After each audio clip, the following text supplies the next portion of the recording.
auquel on a trop longtemps comparé le collier de la colombe, à mon sens, c'est à des siècles bien postérieurs dans l'histoire de l'Occident qu'il faudrait comparer la société du collier de la colombe. Et il y a, alors dans cette société où les hommes et les femmes sont fondamentalement séparés, bien sûr, mais cela crée un obstacle et une capacité de raffinement supplémentaire, évidemment, parce qu'il s'agit fondamentalement de tourner l'obstacle, et de tourner l'obstacle en sa présence même. Alors oui. On dit du collier de la colombe, mais ça bien plus tard, qu'il est de la même facture que, par exemple, le journal d'un séducteur de Søren Kierkegaard. C'est ça. Ou même comme Le Rouge et le Noir de Stendhal. Voilà. Voilà. Il décrit en gros les relations, ces effusions de sentiments entre les êtres, les hommes et les femmes. J'ai lu, notamment dans votre traduction, et je l'ai lu aussi dans le texte en arabe, que quelqu'un étant tombé éperdument amoureux d'une jeune femme qu'il a vu passer, traverser le pont de Cordoue, bien sûr, sur Guadalquivir, il la suivait et puis elle se retourne, c'est presque une scène de nos jours. Oui. Elle lui dit « Pourquoi me suis-tu » Il lui dit « Et c'est parce que mon regard ne peut pas se détacher de toi. » Et alors il lui demande un rendez-vous, elle lui dit « Tu me verras, s'il plaît à Dieu, vendredi prochain à la même heure », mais elle n'est pas venue, il reste comme ça inconsolable. Absolument. Alors il y a un ou deux éléments supplémentaires d'ailleurs dans l'anecdote, c'est que on est à l'heure de la prière du vendredi et qu'il préfère suivre cette jeune femme qui s'éloigne de la mosquée plutôt que de se rendre à la mosquée. Mais la conséquence, c'est qu'évidemment ils sont presque seuls. Oui. Puisque tout le monde est à la mosquée, évidemment, et qu'elle se dirige, comme le font souvent les femmes le vendredi dans les pays d'islam, et peut-être après la prière collective, elle se dirige vers le cimetière pour y laver les tombes, fondamentalement pour y entretenir les tombes, ce qui est une des grandes tâches collectives des femmes, et en particulier le vendredi. Et donc il la suit jusqu'à l'intérieur du cimetière et jusqu'au milieu des tombes des Omeyyades, et le nom qu'elle lui donne, c'est Khelwa, c'est-à-dire la retraite, c'est-à-dire le fait d'être retiré du monde. C'est un nom à demi mystique. La Khelwa, c'est la retraite mystique aussi de ceux qui seront plus tard les soufis. C'est une catégorie qui n'existe guère encore, les soufis à l'époque d'Ibn Hazm, mais la retraite existe déjà, la retraite spirituelle existe déjà, bien sûr. Peut-être sans transition aucune avant de passer, mais nous n'allons pas trop nous y attarder sur l'autre aspect de son rigorisme ou de sa rigueur. Si vous permettez, Gabriel Martinez-Gros, je lirai ces quelques vers que je déclamerai de votre propre traduction, de quelqu'un qui était pris, bien entendu, de son amante et qui lui dit, je cite, « Mon œil ne se repose sur nul autre que toi. Il semble que ce qu'on raconte parfois des propriétés de l'amant s'appliquent à toi. Mon regard te suit partout où tu te diriges, toi la magnifiée, en tout geste que tu fasses, comme l'épithète suit le nom qualifié. » C'est extraordinairement beau, en tout cas, bien rendu par vous, Gabriel Martinez-Gros, en langue arabe, vu que la langue s'y prête et qu'elle est suggestive, lyrique, poétique, on sent cette poésie chez Ibn Hazm. Alors, étonnamment, en ce qui concerne les questions théologiques, il va raviver un courant de pensée dit littéraliste.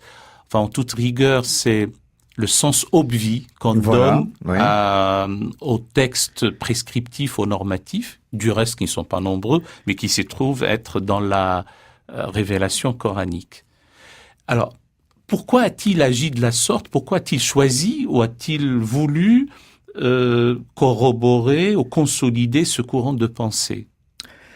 Alors, c'est probablement une vaste histoire. Il se situe d'abord donc au Xe, XIe siècle, c'est-à-dire probablement parmi les siècles les plus brillants de l'histoire intellectuelle de l'islam. Louis Massignon, grand arabisant mort en 1962, enfin donc du début de la première moitié du XXe siècle, disait de ce Xe siècle que c'était le siècle ismaélien de l'islam, c'est-à-dire que c'est un siècle où les thèses chiites ont une importance considérable Et ces thèses chiites sont déjà appuyées sur la fameuse, encore une fois malheureusement fameuse, surtout pour les spécialistes, la division du monde, une division du monde fondamentale entre l'apparent, l'obvi, qui est généralement subalterne. Ce que vous voyez n'est qu'une apparence relativement subalterne, et le sens secret, le sens profond, ce qu'on appelle le batin, donc mot à mot en arabe, ce qui est dans le ventre, batn, c'est le ventre, ce que les gens ont dans le ventre, et qui est évidemment le sens véritable des choses. Alors, ce sens obvi, cette distinction du sens obvi et du sens véritable s'applique d'abord évidemment au texte sacré, et d'abord au Coran, qui est supposé pour les chiites avoir une infinité de sens qui correspond à son caractère divin, puisque le Coran, les chiites et les sunnites sont d'accord là-dessus, est un attribut de Dieu. Les chiites en déduisent que cette qualité d'attribut de Dieu, donc de part quasiment de l'étincelle divine, assigne au Coran presque nécessairement une infinité de sens qui soit à la mesure de l'infinité divine, bien sûr.